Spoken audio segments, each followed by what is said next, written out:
Salah satu sifat wanita surga itu adalah wanita-wanita yang mendapatkan keridhaan dari suaminya. Jadi inilah poin yang pertama yang kita harus mengerti. Tolong ibu, ketika saya menyampaikan poin yang pertama, ibu jangan melihat saya sebagai laki-laki, tapi ibu melihat saya hanya menyampaikan materi. Takutnya kalau saya tidak menjelaskan itu, ibu memiliki persepsi, ya ustadznya laki-laki sih gitu. Karena masalah ini memang cukup agak sensitif kalau kita nanti bahas. Makanya poin yang pertama, seorang wanita yang mereka itu kelak akan menjadi penduduk surga, yaitu wanita yang mereka telah mendapatkan keridhaan suami ada pada kantong hidupnya. Mana dalilnya seorang wanita yang mendapatkan keridhaan dari suami itu akan mendapatkan tiket untuk masuk surga? Rasulullah menyampaikan dalam hadis riwayat Muslim, ayyuma imra'atin salat khamsaha wa shamat syahraha wa hafidat farjaha wa ata'at li zawjiha faqila lahal jannah udkhulil jannah min ayyil abwabi syi'ti. Rasulullah bersabda, apabila ada wanita yang dia melaksanakan sholatnya, melaksanakan puasanya, lalu dia menjaga kehormatannya, lalu kemudian dia taat kepada suaminya sampai suami itu ridho kepadanya, maka 8 pintu surga nanti akan memanggil dia dan mempersilahkan nama wanita itu untuk melewati pintu surga yang dia kehendaki. Kedudukannya sama kayak Abu Bakar, hampir sama dengan Abu Bakar.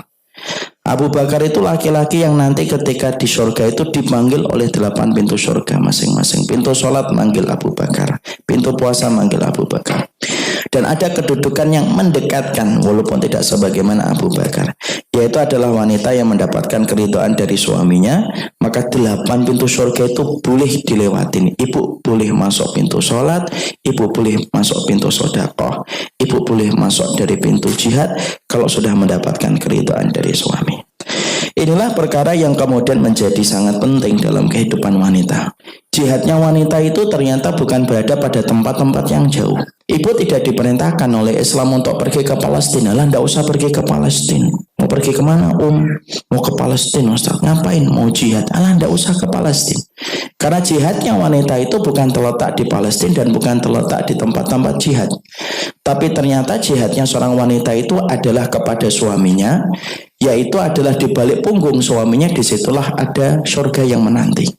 Makanya ketika seorang wanita dia khidmah berbakti kepada suaminya, kalau dia melakukan kebaikan itu kepada suaminya karena mengharapkan kebaikan suami, maaf ibu akan kecewa. Kalau ibu berbuat baik sama suami karena ibu mengharapkan kebaikan suami membalas kebaikan ibu akan kecewa. Kenapa? Karena suami tidak bisa membalas setiap inci kebaikan ibu setiap waktu. Tapi kalau ibu berbuat baik kepada suami karena ibu tahu bahwasanya di balik punggung suami ibu itu ada ridhonya Allah, yaitu adalah surga, maka sesungguhnya setiap apapun yang melemahkan ibu dalam perjalanan ketika khidmah kepada suami akan dikuatkan ketika ibu mengingat bahwasanya 8 pintu surga akan memanggil ibu kalau ibu mendapatkan ridho dari suaminya. Karena kedudukan seorang suami di dalam Islam begitu besar. Makanya wanita sebelum menikah dan wanita sesudah menikah itu beda. Wanita sebelum menikah dikatakan oleh Ibnu Taimiyah dalam Majmu' Fatawa, kalau wanita sebelum menikah urutan ketaatan dia untuk menggapai surga, yang pertama Allah, yang kedua Rasul, yang ketiga ibu, yang keempat bapaknya. Tapi wanita ketika dia telah dihalalkan oleh seorang laki-laki, urutan karirnya dia untuk mendapatkan surga berubah. Yang pertama Allah, yang kedua Rasul, yang ketiga adalah suaminya, baru ibu dan bapaknya. Ibu dan bapaknya itu menempati posisi di bawah posisi suami. Dan itu merupakan bagian dari jihad. Makanya ketika itu merupakan bagian dari jihad, maka betul-betul ibu meminta air matanya ibu, meminta egonya ibu. Kenapa? Karena surga itu merupakan puncak tertinggi dari kenikmatan, dan kenikmatan itu sebanding dengan pengorbanan.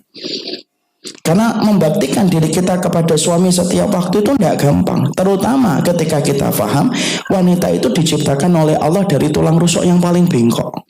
Belum lagi ketika wanita itu memiliki 2 sifat istimewa, yaitu yang pertama dikuasai perasaannya, yang kedua selalu berubah-ubah posisi hatinya. Makanya ketika wanita diberikan fitrah penciptaan yang semacam itu, kalau dia bisa menundukkan semua rasa bengkok yang dia miliki dan dia tetap cepat mengikuti petunjuk syariat bagaimana dia baik kepada suaminya, sampai suaminya berkata kepadanya, saya ridho kepada dirimu. Lalu setelah itu ibu meninggal dunia dan memejamkan mata berpindah ke alam barzah. Walaupun ibu sholatnya biasa, walaupun ibu puasanya mungkin biasa, tapi keridhaan yang ibu dapatkan dari suami itu tiket yang paling besar dan paling mahal, limited edition untuk mendapatkan surganya Allah. Karena kedudukan suami besar. Makanya kemarin saya sampaikan, masih ingat hadis yang saya sebutkan, lau kanat bihi qarhatun fala hasadha ma adat haqqahu syai'an. Makanya sampai Nabi mengatakan, kalaupun kamu mendapati suamimu mengeluarkan nanah dari ujung kepala sampai ujung jempolnya, keluar nanah seluruh tubuhnya, kamu istrinya, kata Rasulullah, menjilat seluruh nanah itu, misalnya dari ujung kepala sampai ujung jempolnya, kamu jilatin semua dari nanah-nanah itu pun tidak bisa. Itu pun tidak sebanding yang harusnya kamu berikan kepada suami, karena besarnya suami ketika diletakkan oleh Allah. Kenapa begitu, Ustaz? Karena sesungguhnya suami akan bertanggung jawab dalam perkara-perkara berat yang kemudian ibu tidak menanggungnya. Mungkin ada yang berkata, enak banget jadi laki-laki. Jangan ngomong gitu, ibu. Karena ternyata kalau ibu pahami tentang hadis dan tentang dalil, ibu tidak akan tega ngomong kayak gitu. Kenapa? Saking beratnya seorang suami ketika mereka nanti akan menanggung ibu ketika dalam kehidupan di akhirat. Kita bedah dulu ya di akhirat. Kalau kemudian ibu nggak sholat nih ketika sudah menikah, maka sebelum ibu nanti dihisap, yang dihisap pertama kali itu suami. Ketika ibu hari ini makan, apapun yang ibu makan, mungkin ada yang makan bubur, ada yang makan lontong, ada yang mungkin makan roti. Hari ini, hari Ahad, di bulan Desember 2018, apapun makanan ibu, yang pertama kali dihisap oleh Allah bukan ibu, tetapi yang akan dihisap pertama kali suaminya. Suaminya akan ditanya sama Allah, istrimu hari Ahad bulan Desember 2018 makan bubur ayam, sate jeroannya 4, kerupuknya 2 piring. Itu hartanya dari mana? Itu yang ditanya pertama kali oleh Allah itu suami. Kalaulah suami, setiap laki-laki itu ngerti betapa besarnya beban seorang laki-laki itu. Kalau dia paham, itu kalau bisa kita lepaskan, kita lepaskan, Bu. Karena membawa beban diri sendiri itu aja sudah terlalu berat. Kenapa banyak laki-laki kok cengangas-cengenges, Ustaz? Ya karena tidak paham aja nanti hisab yang akan dia tanggung ketika pada waktu hari kiamat.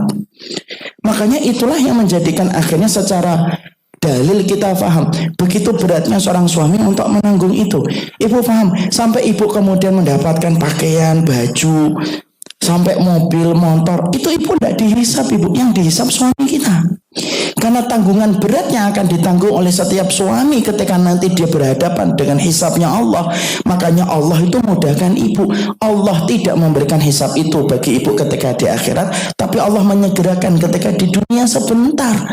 Kamu baktikan sebentar kepada suamimu, kamu sampai dapat ridho dari suamimu, maka sesungguhnya kamu akan mendapatkan tiket untuk memasuki surga. Belum lagi di dunia, ibu, kita mendapati ketika seorang suami ketika kerja gitu, berapa banyak suami yang ketika bekerja susah payah, tapi di akhir bulan kemudian dia rela berbagi dengan ibu, dia rela rumahnya diatur sama ibu, dan dia tidak sama sekali mau untuk mengganggu apa yang ibu atur ketika di dalam rumah. Setiap dia mendapatkan rezeki, dia bagi kepada istrinya. Itu kalau bukan karena rahmat yang ada di hatinya, yang Allah berikan kepada hatinya, itu tidak akan terjadi, ibu. Makanya Allah tidak meminta yang muluk-muluk dari kalangan wanita untuk beribadah mendapatkan surga. Simple, sederhana. Di mana dirimu pada hati suamimu, maka disitulah kamu akan mengetahui apakah kamu mendapatkan surga atau neraka. Makanya Nabi ketika pernah didatangin oleh seorang wanita, lalu wanita itu kemudian berkata tentang suaminya panjang lebar. Lalu Nabi mengatakan, lihatlah dirimu, sesungguhnya suamimu itu surgamu dan nerakamu. Coba kita lihat suami, ibu. Saya tidak mengatakan suami baik dan tidak baik, nanti kita bahas.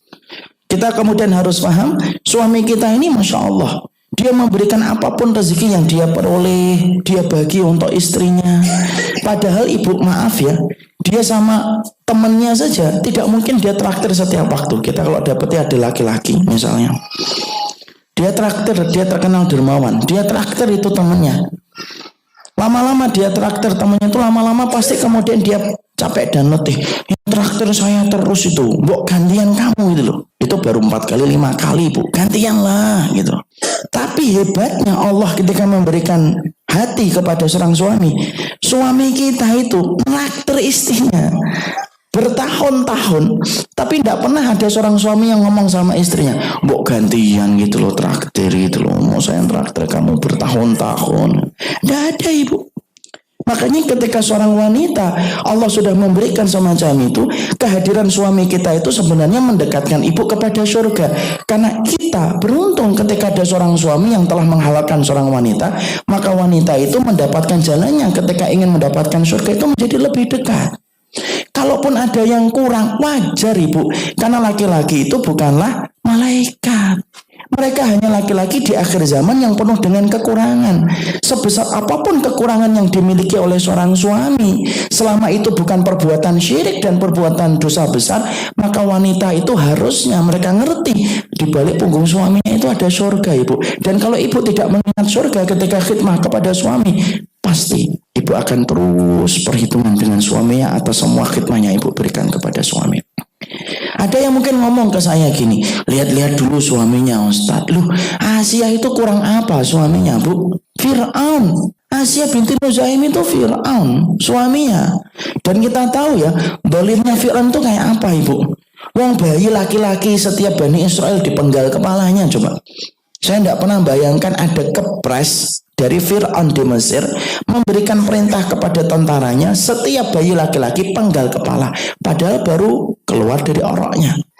Sejahat apa laki-laki yang bernama Fir'aun?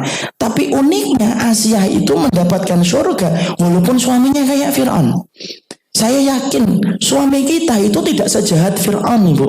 Tapi mereka tetap laki-laki yang memiliki kekurangan. Tapi kekurangan itu tidak boleh menjadi legitimasi bagi kita untuk melupakan seorang wanita bahwasanya perjuangan jihadnya dia itu adalah ketika dia mendapatkan ridho dari suami. Dan kita harus pahami Bu, orang yang datang dalam teras kehidupan kita itu ada dua.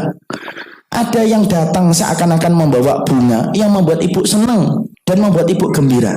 Tapi ada yang kemudian datang dalam teras kehidupan kita itu seakan-akan membawa duri yang tancepin duri itu ke kaki kehidupan kita yang membuat kita sering menangis.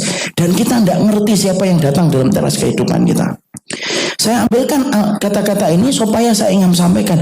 Ada yang suaminya ibu sesuai harapan ibu sebagaimana ibu dulu sebelum menikah. Ada pula yang kemudian ternyata suami yang dikirimkan oleh Allah kepada ibu tidak sebagaimana laki-laki yang membawa bunga. Mungkin dia membawa duri yang membuat ibu terluka. Tapi selama dia tidak melakukan amalan-amalan syirik dan kekufuran dan tidak melakukan dosa besar, maka pahami jihadnya seorang wanita itu di situ. Makanya ketika kita memahami ini, maka kemudian akan melahirkan sikap takzim kita kepada seorang suami. Dan sekali lagi saya sampaikan, saya garis bawahi betul, jangan berbuat kebaikan kepada suami karena ibu mengharapkan kebaikan suami. Ibu akan kelelahan dan keletihan. Tapi berikan kebaikan kepada suami itu semata-mata ibu tahu bahwasanya di balik keridhaan dia itu ada surganya Allah. Ya, jadi tidak ada lagi yang kemudian menggugat takdir gitu. Kalau lagi bertengkar dengan suaminya gitu, kemudian bayangkan, coba dulu saya nggak nikah sama kamu, coba dulu saya sama Anton. Nah, Anton udah mati, udah sakit-sakitan. Karena kemudian itu termasuk di antara bisikan setan. Karena coba ibu perhatikan, seburuk-buruknya suami kita hari ini, maka itu pun ibu masih beruntung. Kenapa? Setiap harinya apapun yang ibu makan itu ditanggung sama suaminya. Ibu bisa bayangkan kalau kemudian tiba-tiba tidak ada suami, semenjak hari ketika ibu tidak punya suami, semenjak hari itu makannya, minumnya, makanannya ibu harus tanggung jawab atas hisab dari semua harta itu sendirian. Makanya ketika ada suami, walaupun mungkin dia tiduran gitu, tapi setidaknya apapun yang ibu lewati dalam hari-hari bersama dia, walaupun dia mungkin mengecewakan dalam bermuamalah, walaupun mungkin komunikasinya tidak sebagaimana komunikasi yang ibu bayangkan ketika dulu ibu melihat film dan sinetron India, tapi sesungguhnya bagaimanapun ketika dia masih menjadi suami kita, hari-hari ibu itu ditanggung sama dia. Dan ibu tidak akan merasakan beratnya hisab ketika dia masih bersama dengan kita. Dan ingat ibu, jangan mengharapkan suami kita kayak Nabi kalau diri kita tidak kayak Khadijah. Kadang-kadang kan maaf ya, sering terjadi pertengkaran kan gitu. Kalau kajiannya tentang masalah hak-haknya istri, dikencengin, suaminya dipanggil, sini mas ini. Dengerin ini baik-baik ya. Ini Rasulullah itu kayak gini, kan gitu. Tapi dia lupa bahwasanya dirinya tidak sebagaimana Khadijah. Dirimu aja nggak kayak Khadijah kok minta saya kayak Nabi. Kemudian nanti suaminya giliran ada kajian gitu, hak-haknya suami, kencengin lagi panggil istrinya, sini dengerin ini, istri malah dimatikan.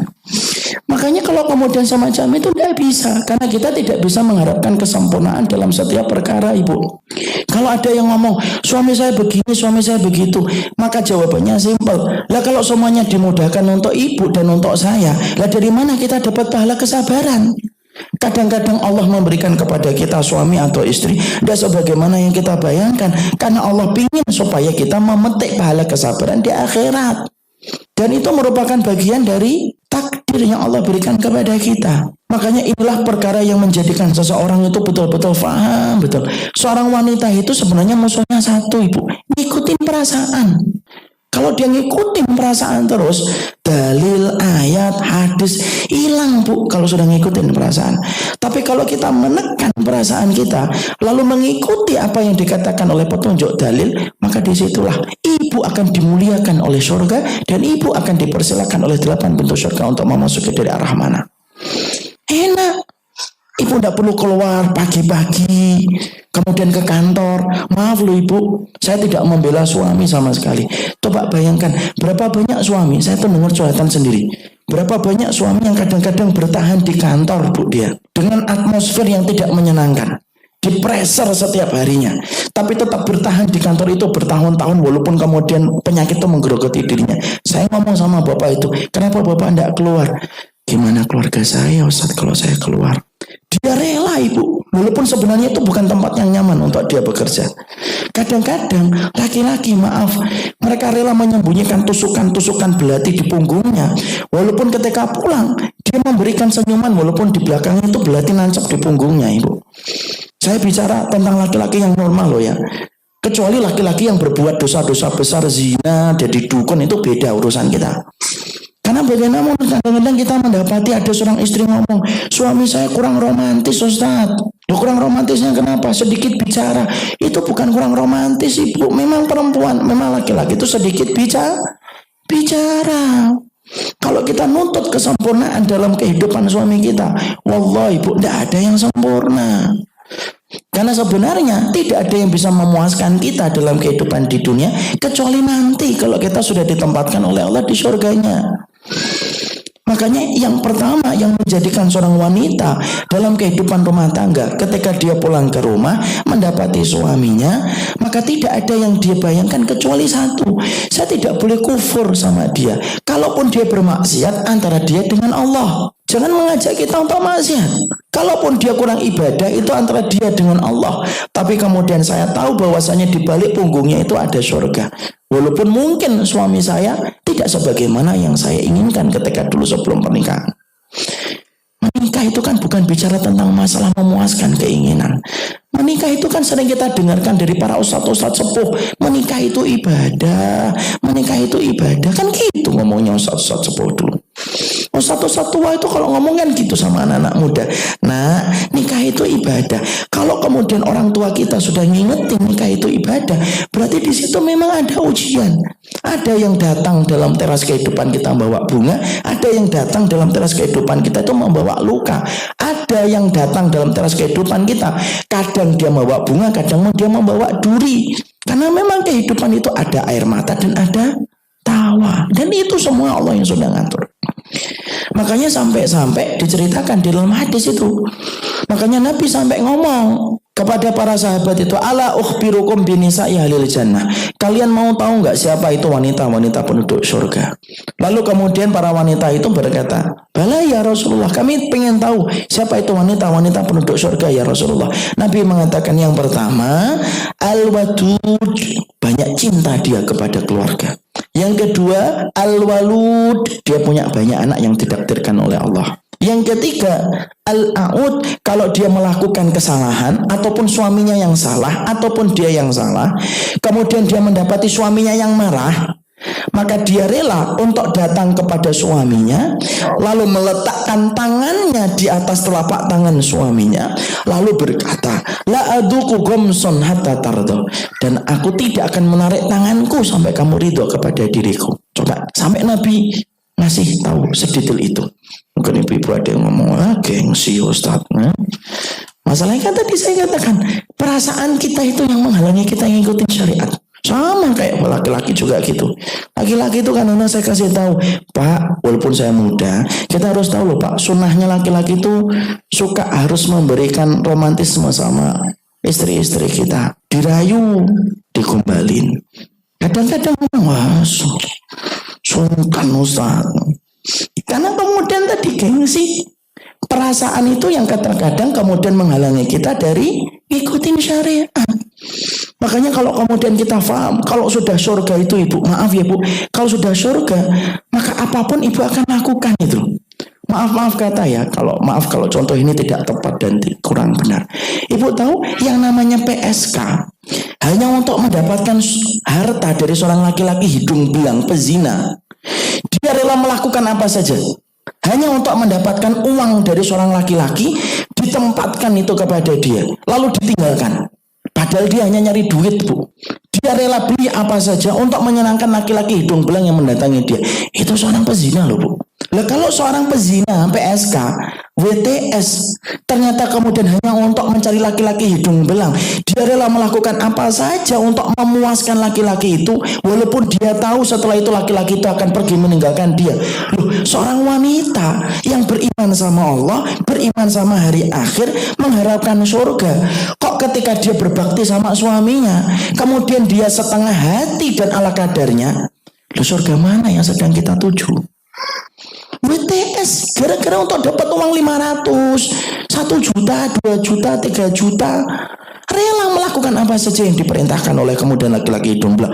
Padahal dia tahu laki-laki itu adalah laki-laki yang tidak beriman sama Allah dan hari akhir. Dia rela untuk nyenengin laki-laki itu bu. Padahal tujuannya hanya untuk mendapatkan rupiah atau dolar. Loh, bukankah wanita solihah, mereka itu ketika bakti sama suaminya itu bukan rupiah dan dolar, ada sesuatu yang tidak bisa dihargai saking mahalnya, yaitu surga. Dan ketika kita kemudian merendahkan gengsi kita, merendahkan prasangka kita dan perasaan kita, yang akan melapangkan hati kita itu Allah ibu. Mungkin gengsi, tapi kita tekan gengsinya, yang melapangkan hatinya itu Allah. Karena tidak ada yang melapangkan hati kita kalau sudah taat sama Allah dan Rasulnya, kecuali yang melapangkan hati kita itu Allah. Mana dalilnya Ustaz? Alam nashrah laka sadrak. Lu bukankah kami yang melapangkan dadamu? Kapan Allah melapangkan dada kita? Kalau kita sudah ikutin perintah yang disampaikan oleh Allah dan Rasulnya. Ya? Jadi itulah perkara yang kemudian menjadi jihadnya wanita. Jadi ibu tidak usah bercita-cita saya pengen ke Palestina lah, tidak usah ibu. Ibu nanti dengar bom malah terkencing-kencing nanti. Malah kemudian dengan suara rentetan peluru malah kita lari terbirit-birit kita. Tapi ternyata jihadnya wanita ada pada rumahnya.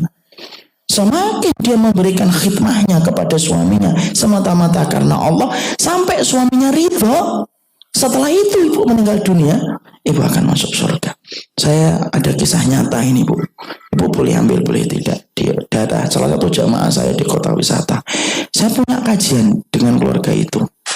Itu beliau hamil, kemudian ketika proses kelahiran meninggal dunia. Selasa saya ketemu sama beliau, lahirnya hari Jumat. Selasa itu ketika Jumat meninggal, setelah proses pemakaman suaminya nelfon nangis suami itu. Ustaz tahu nggak, dari habis Selasa itu istri saya itu dari Rebu Kamis itu sudah mulai merasakan perutnya berat gitu. Pertanyaan istri saya itu cuma diulang-ulang itu aja Ustaz. Apa Pak? Kamu ridho sama saya enggak Mas? Ridho sama saya enggak? Ridho. Sampai akhirnya pada hari Jumat beliau proses persalinan, darah yang keluar terlalu banyak, dokter tidak bisa menangani, meninggal dunia. Tapi dalam kondisi apa? Suaminya ridho bu. Dia berkata sama saya, suami saya ridho sekali dia menjadi bagian dari hidup saya Ustaz. Perkataan suami ini kayak gini mahal harganya, Ibu. Dan yang akan membayarnya siapa? Allah. Makanya ketika saya mendengarkan kisah itu, kita mendapati ternyata tugasnya seorang wanita itu ketika dalam kehidupan itu cuma sebentar kok. Sebentar saja, yaitu sampai kemudian suaminya meninggal atau dirinya meninggal kan. Berapa lama sih Bu? Kemudian hari ini kita berkeluarga 20 tahun, 15 tahun. Apalagi hari ini kan kita dapetin ya, laki-laki akhir zaman tuh banyak meninggal muda kan. Ada yang 49 meninggal, ada yang 50 tahun meninggal. Sebentar lah. Makanya kalau kemudian kita mencoba menghibur diri, sudahlah, saya kesampingkan dulu egois saya lah. Ego saya sampaikan dulu. Sebentar saja sampai suami kita meninggal. Maka kemudian akhirnya kita akan mendapatkan surga. Dan enak, nikmat. Selama kemudian kita tidak mengikuti perasaan kita. Makanya hari sini kemudian yang kita selalu inginkan adalah minta sama Allah kekuatan untuk selalu istiqomah ketika ingin mendapatkan keridhaan dari suami kita. Jangan sungkan Ibu nanya sama suaminya, Mas, Bi, Pak, ridho nggak sama saya? Jangan sungkan. Kalau kemudian dia mengatakan belum, ya sudah Ibu nggak usah kecewa. Oh gitu ya. Duduk di luar kamu. Oh, itu nggak ada faedahnya. Tapi kemudian kita bertanya semacam itu untuk mengukur posisi kita itu di hadapan suami itu kayak apa. Karena persis bagaimana yang disampaikan oleh Nabi, innama huwa jannatuki wa naruki. Sesungguhnya bagaimanapun itu adalah surgamu dan itu adalah nerakamu. Dan jangan mengharapkan suami kita ideal, baru nanti kita ideal. Karena tidak ada suami yang ideal di atas muka bumi ini. Adapun kekurangan suami kita, misalkan dalam komunikasi, dalam masalah kebersihan dirinya, kerapiannya, pengurusan dokumentasi yang tidak pernah beres, maafin Ibu. Bukankah Ibu ingin dimaafkan sama Allah? Dan tidak ada orang yang paling berat dengan maafnya Ibu kecuali suami kita. Tidak ada yang paling berat dengan udurnya Ibu kecuali suami kita, Ibu.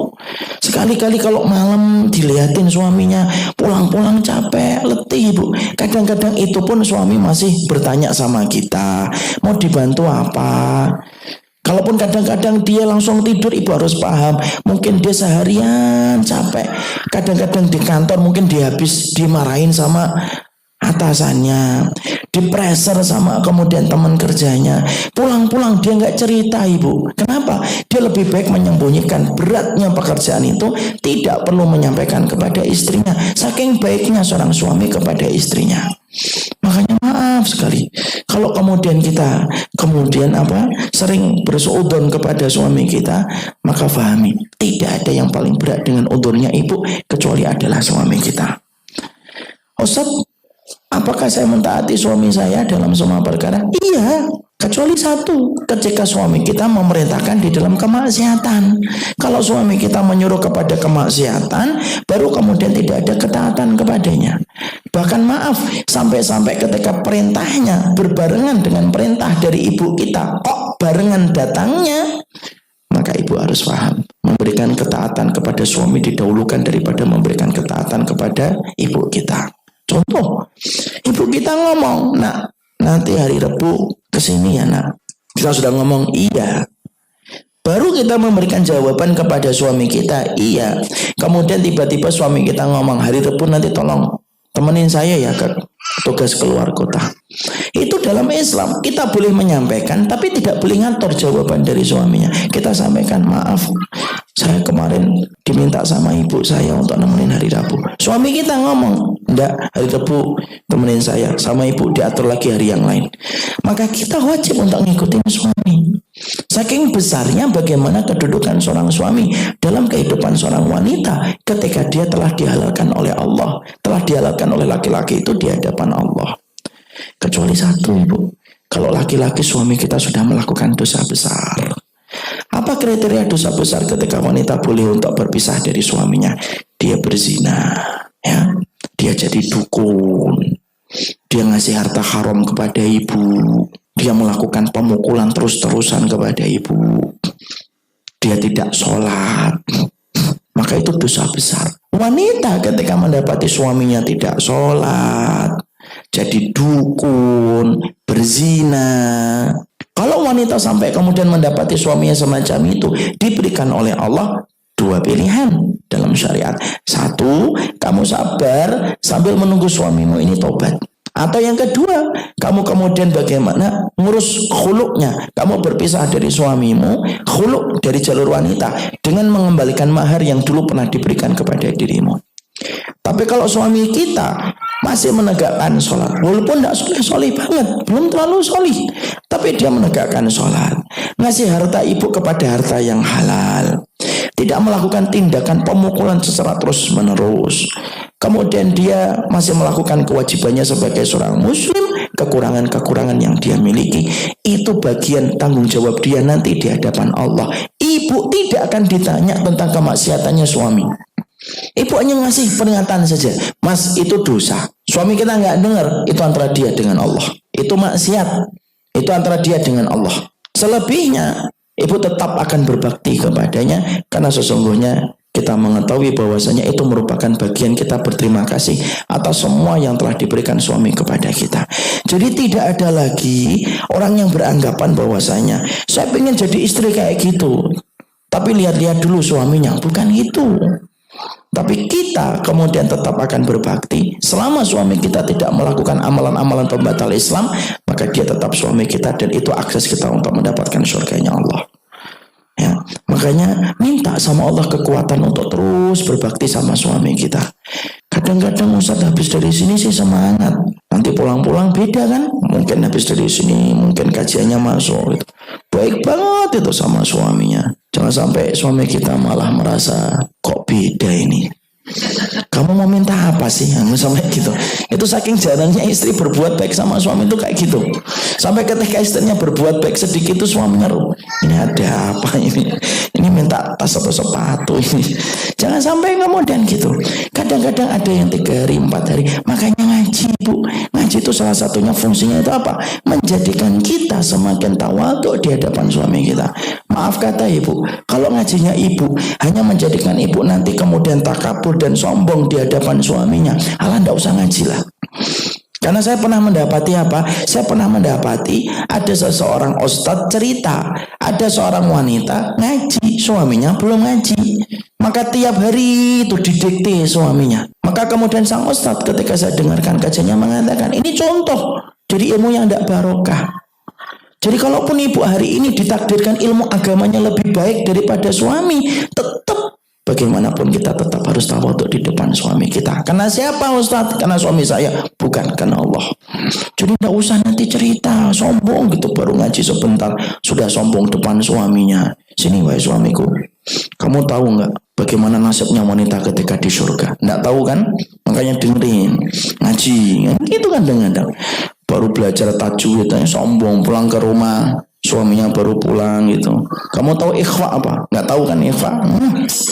Jadi suami gitu banget. Ikhfa itu mengengeng, samar-samar. Makanya ngaji Quran. Kayak gimana gitu ya? Ada wanita ketika ngingetin suami itu kadang-kadang tidak diperhatikan adabnya. Karena bagaimanapun suami kita pemimpin, ibu. Itu pemimpin kita. Kalau kemudian kita menghadapi pemimpin, berarti pemimpin itu punya wibawa. Kalaupun ngingetin suaminya, maka triknya itu beda dengan kita mengingetin teman. Ironisnya adalah kita ngingetin teman lembut betul, tapi ngingetin suami malah tidak lembut. Kadang-kadang suaminya baru letih, lelah gitu, baru buka pintu, istri yang ngomong, sini. Kalau Allah Ta'ala wa qala Rasulullah, biar duduk dulu, minum teh dulu, dipijitin dulu, sepatunya diambil dulu baru ngomong, Bi, ada tema kajian bagus di Kalau Allah Ta'ala. Istri suaminya baru dengerin ibu. Dan saya ingatkan, salah satu di antara masalah besar yang dihadapi oleh kemudian istri itu apa? Kadang-kadang saya tidak menutup mata, ada istri yang lebih solihah daripada suaminya. Dan itu banyak. Tapi solihahnya seorang wanita tidak diukur dari ibadah. Tapi solihahnya wanita itu diukur bagaimana kedudukan dia di hati suaminya. Kalaupun ibu lebih solihah, maka pahami ya, luas-luaslah ketika ibu memahami kesolehan ibu dalam ibadah, supaya ibu kemudian ngerti bahwasanya suami kita itu punya proses yang panjang, yang mungkin beda dengan proses kita yang hari ini sudah baik. Ini saya ceritakan kisah nyata lagi nih. Ini kisah nyata yang saya dapatin, mungkin saya sudah sampaikan beberapa kali di YouTube. Saya tuh pernah ngisi di Pancoran, pulang dari Pancoran itu Ibu. Baru jalan, ada jamaah bapak-bapak ngikutin saya sampai ke mobil. Dia cerita, saya baru kali ini datang ke kajian Ustadz. Ya alhamdulillah gitu. Kemudian bapak itu cerita, saya ini sebenarnya dulunya itu tidak pernah datang ke kajian Ustadz. Oh ya, iya Ustadz. Saya dulu trauma dengan kajian. Kaget saya. Ada orang kok trauma dengan kajian itu, kok bisa gitu. Biasanya kan trauma itu apa? Ketinggian, kecoa, itu trauma. Ini trauma kata kajian. Kok bisa bapak aneh, trauma kata kajian? Cerita Ibu. Cerita dia. Gini Ustaz, dulu saya nikah. Saya berangkat dari titik nol bersama istri saya. Sampai pada waktu istri saya tiba-tiba tersapa hidayah. Ngaji dia. Dapat ilmu dia, berubah total kehidupannya. Dia ganti lingkungannya, dia ganti konten sosmednya yang asalnya tidak jelas, dia ganti poster-poster kemudian Islam dan kajian-kajian. Senang saya Ustaz. Saya saat itu belum mendapatkan sapaan hidayah. Ya saya masih nyantai sebagaimana saya ketika baru awal nikah dulu. Istri saya kenceng banget. Ibarat kata istri saya itu F1. Saya tuh mobil kuasi Tambun Bekasi, enggak kejar Ustaz. Akhirnya apa? Ketika istri saya sering ngaji tiap hari, akhirnya itu sering kemudian apa bertengkar kita. Saya ngajinya cuma Sabtu Ahad Ustaz, itu pun kalau mbak capek. Kami bertengkar terus. Sampai kemudian akhirnya itu kadang-kadang malah saya tuh nanya sama istri saya kalau dari kantor itu. Saya nanya, saya WA, di mana kamu hari ini? Ngaji di sini. Temanya apa? Temanya ini. Ustaz tahu nggak kenapa saya nanya tema sama istri saya saat itu? Karena biasanya nanti pertengkaran berdasarkan tema yang dia kaji. Loh, demi Allah ini kisah nyata ini. Jadi kalau misalkan temanya keindahan sholat malam, suaminya langsung di kantor. Wah, di malam tahajud ini bertengkar. Suaminya sampai mikir gitu. Sampai akhirnya pertengkaran itu terus berjalan Ibu. Yang satu terlalu kencang, yang kemudian saya terlalu lambat. Sampai akhirnya Allah menakdirkan kapal rumah tangga saya karam Ustaz. Ini wallah Bu, saya ngelihat orangnya ini orangnya baik. Dia nggak cerita tentang istrinya, tentang keburukan. Istri saya itu sebenarnya baik Ustaz, cuma kekencangan. Dia nggak paham saya masih di belakang. Tidak ada kata yang dia sampaikan di Pancoran saat itu tuh. Ada kata menghujat istrinya, tidak ada. Kami pisah Ustaz. Istri saya sekarang sudah nikah dengan seorang ikhwan. Saya semenjak saat itu trauma dengan kajian. Karena menurut saya yang merubah istri saya kajian. Akhirnya saya terus menolak setiap ada handphone, ada kata kajian, saya delete. Ada kata kajian, saya delete. Sampai satu waktu Allah yang menakdirkan, saya lagi muka-muka YouTube, dia mendengar salah satu di antara video saya. Yang semenit 2 menit ya. Kadang-kadang video kayak gitu tuh kan penting ya. Karena banyak orang sebelum melihat YouTube itu melihat pulsa datanya dulu. Cukup atau tidak cukup. Dia ternyata dengarkan yang 2 menit. Pas qadarullah cocok. Dengerin lagi YouTube. Sampai akhirnya mulai hilang itu trauma dengan kata kajian. Sampai pertama kali datang itu di Pancoran. Hari ini suaminya masih sering datang ke kajian Ibu. Saya tidak mengandai-andai. Tapi saya berpikir, cobalah istrinya saat itu lebih bersabar dengan kekurangan suaminya. Ala kulihal sudah terjadi. Sang istri sudah menikah kembali. Tapi ternyata kadang-kadang hal-hal semacam ini sering kita jumpai. Saya tidak menafikan Ibu. Mungkin Ibu lebih giat beribadah. Sholat malamnya mungkin lebih banyak daripada suaminya. Suaminya ketika dibangunkan malam susah Ibu. Kadang-kadang kita harus memberikan udzur. Tidak ada orang yang paling berat dengan udzurnya Ibu kecuali sang suami. Disitulah kita ngerti sesungguhnya pintunya surga yang pertama ketaatan seorang istri kepada suaminya. Makanya jangan gengsi untuk nanya, kamu sudah ridho nggak sama saya? Perkataan dia nanti yang keluar, saya ridho sama kamu. Itu yang menjadikan 8 pintu surga akan manggil namanya Ibu. Ibu nurutin gengsi, tidak ada habisnya. Tapi kalau ngikutin syariat, pasti nikmat. Karena apa? Fungsinya iman, menekan perasaan, mengikuti petunjuk. Itu fungsinya iman.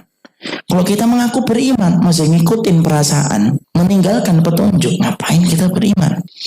Dan kita harus paham, suami istri itu yang harus dihilangkan itu gengsi. Salah minta maaf. Minta maaf itu bukan berarti siapa yang salah dan siapa yang benar. Tapi minta maaf itu proses kita untuk menghargai semua yang sudah berjalan antara kita dengan pasangan kita. Kita ini kan kadang-kadang memahami konteks minta maaf itu kayak anak SD.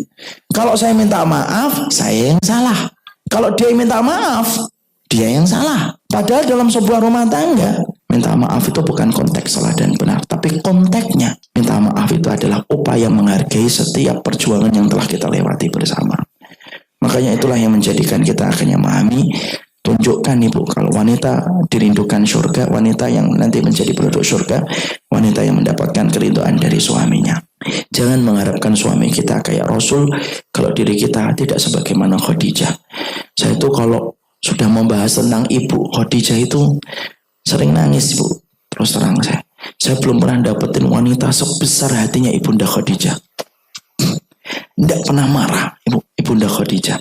Hartanya habis untuk Nabi. Itu pun juga kemudian tidak pernah komplain sama sekali. Ibu tahu, sebelum Nabi menjadi seorang Rasul, kerjaannya Nabi Muhammad itu apa? Naik gunung di Gua Hira tiap malam. Tahanus pulang pagi. Padahal peristiwa naik ke gunung itu peristiwa yang tidak lazim dilakukan laki-laki pada zaman itu.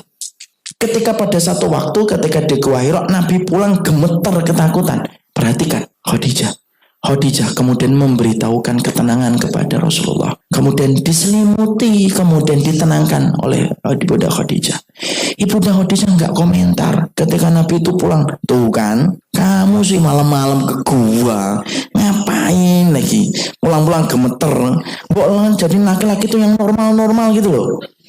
Ibunda Khadijah enggak kayak gitu yuk. Makanya orang yang paling besar hatinya itu kalau ibu pengen tahu, Ibunda Khadijah. Pantas dia menjadi pemenang hatinya Rasulullah Sallallahu Alaihi Wasallam.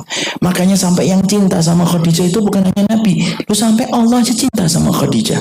Makanya ada satu hadis riwayat Muslim kan dikatakan, malaikat Jibril turun ngasih tahu sama Muhammad Rasulullah, ya Rasulullah, balik salami ila Khadijah. Wahai Muhammad, sampaikan salamnya Allah dan salamnya saya kepada Khadijah. Dan beritahukan kepadanya, dia diberikan rumah oleh Allah.